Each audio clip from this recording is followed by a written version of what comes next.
মাত্র 5 মিনিটে বাটাবাটির কোনো ঝামেলা ছাড়াই এমন সুস্বাদু রসুনের ভর্তা বানাতে পারবেন। একবার খেলেই বারবার খেতে মন চাইবে। আর সঙ্গে থাকছে পেঁপের এমন এক দুর্দান্ত রেসিপি যার স্বাদ মুখে লেগে থাকবে অনেকক্ষণ। এত সহজ, এত মজাদার আর এত ইউনিক রেসিপি মিস করলে সত্যি আফসোস করবেন। আজই বানিয়ে ফেলুন আর সবাইকে চমকে দিন। আশা করি আজকের দুইটা রেসিপি আপনাদের কাছে অনেক অনেক ভালো লাগবে। তো আজকের রেসিপিটি ভালো লাগলে একটি শেয়ার করে সবাইকে দেখার সুযোগ করে দিবেন।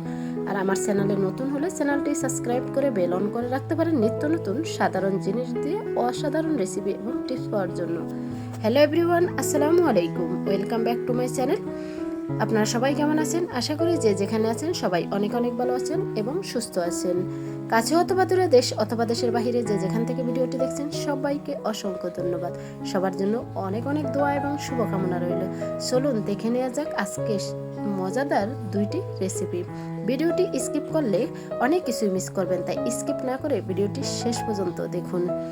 তা প্রথমে আমি করে নিব মজাদার রসুন ভর্তা। গরম ভাতের সাথে এরকম মজাদার রসুন ভর্তা হলে আর কোনো কিছুই প্রয়োজন হবে না। রসুন ভর্তা করার জন্য আমি এখানে মিডিয়াম সাইজের নিয়েছি 4টি পেঁয়াজ। পেঁয়াজগুলো একটু ছোট করে কেটে নেব।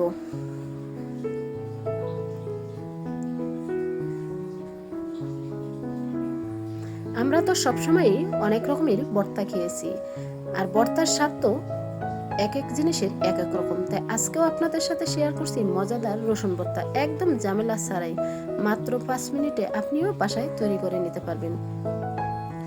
যখনই ভর্তা খেতে ইচ্ছে করবে তখনই এই রসুনের ভর্তাটি আপনি বানিয়ে নিতে পারেন একদম ঝামেলা ছাড়া। পেঁয়াজগুলো কাটা হয়ে গেছে, এখন আমি প্লেটে তুলে নেব। এখানে 4টি পেঁয়াজ 2 ভাগে রসুন ভর্তায় ইউজ করব। তো কীভাবে করব ভিডিওটি শেষ পর্যন্ত দেখলে আপনিও জেনে বাসায় ট্রাই করতে পারবেন। আশা করি আপনারা অনেক অনেক ভালো লাগবে। এখানে আমি নিয়েছি বড় সাইজের 3টি রসুন। আপনারা চাইলে দেশি ছোট রসুনগুলো দিয়েও বানাতে পারেন। আমি এখানে বড় সাইজের রসুনগুলো দিয়ে আজকে ভর্তাটা বানাবো, তাই অফ ক্যামেরায় খোসাগুলো ছাড়িয়ে নিয়েছি। এখন জাস্ট ছোট ছোট করে কেটে নেব।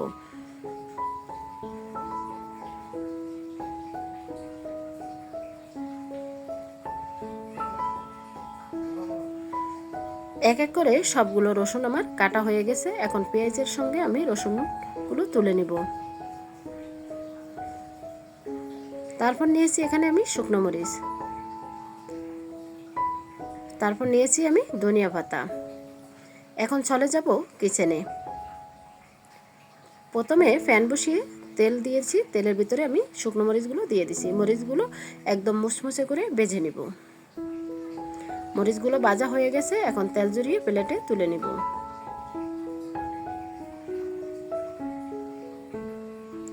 আর পেঁয়াজের এখান থেকে অর্ধেকটা পেঁয়াজ দিয়ে দিছি, আর অর্ধেকটা পেঁয়াজ আমি কাঁচা রেখে দিছি।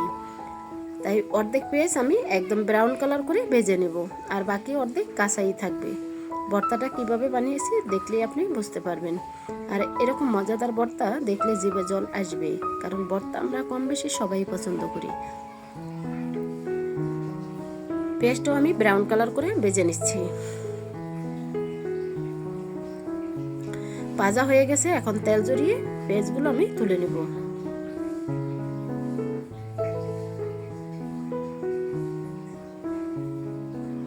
এখন তেলটা উঠিয়ে রেখে দিছি, বাকি একটু সরিষার তেল দিয়ে তারপর রসুনগুলো আমি ভেজে নিছি।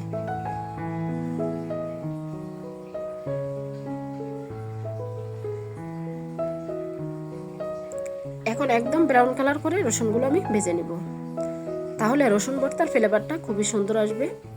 তার জন্য চুলা লো হিটে দিয়ে রসুনগুলো ভেজে নিতে হবে, যাতে রসুনগুলো পুরোপুরি ভাজা হয়।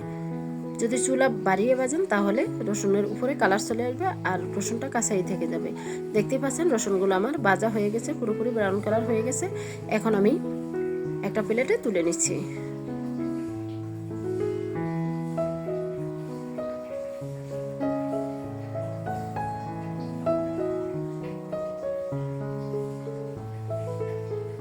এক এক করে সবগুলো উপকরণ ভাজা হয়ে গেছে, এখন আমি ভর্তাটা বানিয়ে নিব। আমার হাতে ব্যথা, তার জন্য আমি বাটনা নিয়েছি। এই ভর্তাটা বানাতে বাটনা অথবা শিলপাটা কোনো কিছুরই প্রয়োজন নেই। আমি এখন বাটনাতে মরিচগুলো পিষে নিচ্ছি লবণ দিয়ে। আর এই ভর্তাটা আপনারা প্লেটে লবণ দিয়ে মরিচগুলো কষলিয়ে বানিয়ে নিতে পারবেন। যেহেতু আমার হাতে ব্যথা তার জন্য আমি বাটনাতেই করে দেখিয়ে দিচ্ছি। এখন আমি অ্যাড করে দিচ্ছি এখানে অর্ধেকটা কাঁচা পেঁয়াজ তুলে রাখছি, সেটাও আলতো হাতে মরিচের সাথে একটু করে বেটে নিচ্ছি।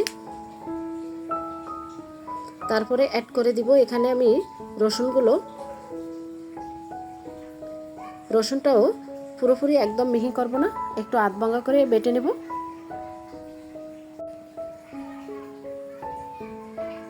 তো রসুনগুলো আধ ভাঙা করে আমি বেটে নিয়েছি, দেখেই বুঝতে পারছেন।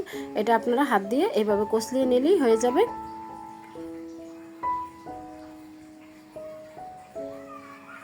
তো রসুনগুলো বাটা হয়ে গেছে, এখন আমি অ্যাড করে দিচ্ছি ভেজে রাখা পেঁয়াজগুলো দিয়ে হাত দিয়ে আমি কষলিয়ে নিচ্ছি।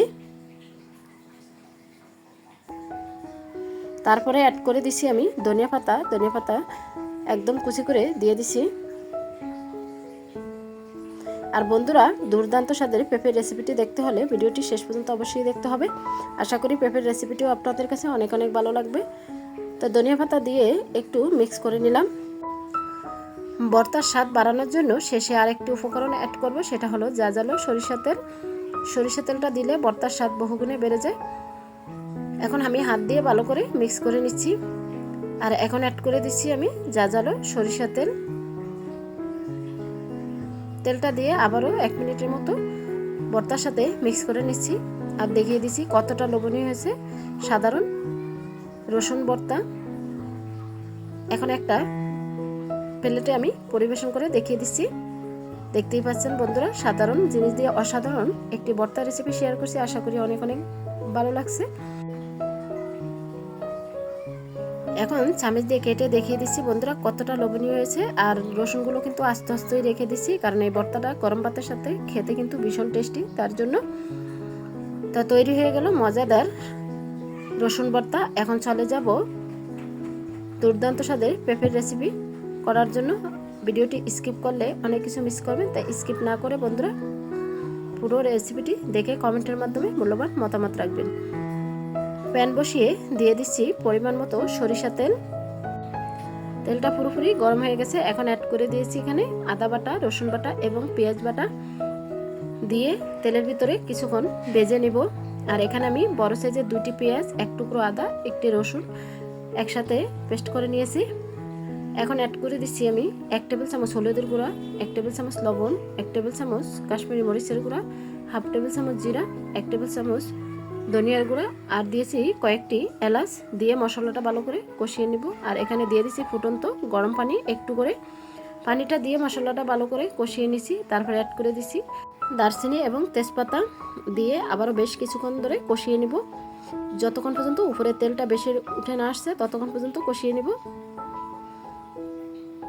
এখন ঢাকা দিয়ে কিছুক্ষণ রেখে দিছি। কিছুক্ষণ পর ঢাকা তুলে নেড়ে ছেড়ে নিচ্ছি। পুরোপুরি মশলাটা কষানো হয়ে গেছে। এখন অ্যাড করে দিচ্ছি আমি এখানে গরুর মাংস, হাড় চর্বি সহই মাংসটা নিয়েছি। আর এই মাংস দিয়ে পেঁপে রান্না দুর্দান্ত হয়, একবার না খেলে ট্রাই করে দেখতে পারেন। রুটি, পরোটা অথবা গরম ভাতের সাথে বেশ জমে যাবে। তাই এখন মাংসটা আমি ভালো করে কষিয়ে তারপর ঢাকা দিয়ে রেখে দিব বেশ কিছুক্ষণ। এখন ঢাকনা তুলে নেড়ে ছেড়ে নিছি। এখানে অফ ক্যামেরা বেশ কয়েকবার নেড়ে ছেড়ে কষিয়ে নিছি। আর মাংসটাও পুরোপুরি সিদ্ধ হয়ে গেছে। আর অফ ক্যামেরা আমি পেঁপেগুলো সিদ্ধ করে নিছি। এখন পেঁপেগুলো দিয়ে দিছি। পেঁপেটা মাংসের সাথে দিয়ে আমি এখন বেশ কিছুক্ষণ ধরে কষিয়ে নেব। আর পেঁপে দিয়ে যদি কখনো এই গরু মাংস রান্না খেয়ে না থাকেন, বাসায় ট্রাই করে দেখতে পারেন। এই পেঁপেটা আপনারা যে কোনো মাংস দিয়ে রান্না করে খেতে পারেন। এখন আমি বেশ কিছুক্ষণ ধরে কষিয়ে নিছি। তারপর ঢাকনা দিয়ে কিছুক্ষণ রেখে দিছি। দেখতেই পাচ্ছেন পুরোপুরিভাবে কষানো হয়ে গেছে। তো আবারও ঢাকনা তুলে কিছুক্ষণ কষিয়ে নিছি। এখন ফুটন্ত গরম পানি দিয়ে দিব 1 কাপ। এই 1 কাপ পানিতেই পুরোপুরি রান্নাটা কমপ্লিট হবে। তাই আবারও বেশ কিছুক্ষণ নেড়ে ছেড়ে কষিয়ে নিব। বন্ধুরা, ভিডিওটি দেখতে দেখতে যারা এই পর্যায়ে চলে এসেছেন, একটি লাইক দিতে ভুলে গেছেন। ছোট্ট একটি লাইক দিয়ে শেষ পর্যন্ত দেখুন এবং কে কোন জেলা থেকে দেখছেন অবশ্যই কমেন্টের মাধ্যমে মূল্যবান মতামত রাখবেন। বেশ কিছুক্ষণ ঢাকনা দিয়ে রেখে দেওয়ার পর আবারও ফিরে আসছি। আর দেখতে পাচ্ছেন পেঁপেটাও পুরোপুরি সিদ্ধ হয়ে গেছে, রান্নাটাও পুরো কমপ্লিট হয়ে গেছে। এখন আমি অ্যাড করে দিব এখানে ভাজা জিরার গুঁড়া এবং মরিচের গুঁড়া দিয়ে আবারও নেড়ে ছেড়ে নিচ্ছি। আর এই পেঁপের তরকারির রুটি অথবা গরম ভাতের সাথে বেশ জমে যাবে। এখন চুলাটা অফ করে দিছি, রান্নাটা কমপ্লিট হয়ে গেছে। আজকের মতো এখানেই বিদায় নিচ্ছি, আবারও দেখা হবে নেক্সট ভিডিওর সাথে। আসসালামু আলাইকুম, আল্লাহ হাফিজ।